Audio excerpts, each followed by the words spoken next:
Alamin naman natin ang mga kaganapan sa mundo ng international sports scene sa report ni teammate Carl Velasco.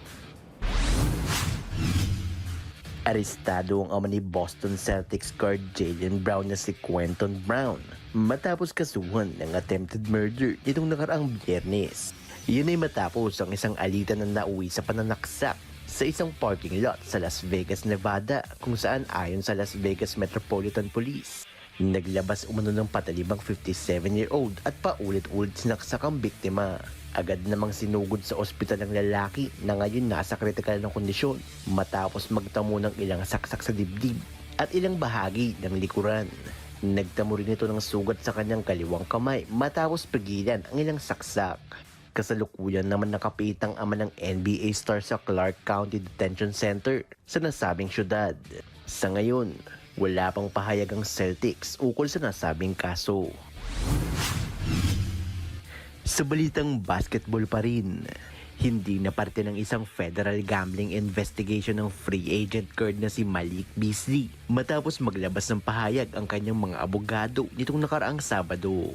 Yan din ang kinumpirma ng isang online sports broadcasting network kung saan sinabi nilang hindi umano magiging target ng malawakang investigasyon at mananatiling walang kaso ang 28-year-old. Matatanda ang ilang otoridad mula sa Eastern New York District Office ang sumiyasat sa koneksyon umano ng dating Milwaukee Bucks sa prop betting sa mga NBA games noong 2023 to 2024 season. Nagsimula ang nasabing investigasyon habang naglalaro ang gwardya para sa Detroit Pistons na siya namang naging dahilan ng pagwala ng isang bagong 3-year $42 million contract sa kanyang kamay para sa susunod na season. Sa ngayon, umuugong ang bali-balitang ilang Eastern Conference teams ang nanliligaw sa veteranong gwardya na siya namang kompletong nilaro ang nakaraang season para sa Pistons at nagdala ng averages na 16.3 points, 2.6 rebounds at 1.7 assists para tulungan ng naturang koponan na marating ang kanilang playoff debut matapos ang ilang taong postseason droughts. Sa balitang football naman, isang dominanteng performance ang pinakita ng Chelsea Football Club sa season opener ng Premier League kontra West Ham United nitong nakaraang Sabado.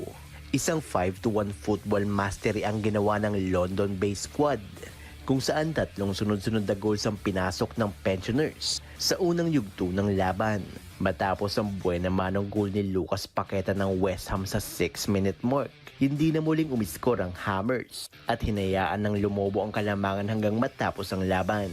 Pagdating ng second half, kumamada ng isang chip shot ang Ecuadorian booter na si Moises Caicedo para iangat ang kalamangan ng Chelsea sa 4. Bago pumatak ang ika-1 oras ng laban, tinapos ni Trevor Chalobah ang laban matapos umiskor mula sa goal box para iangat ang Chelsea sa top seed ng Premier League.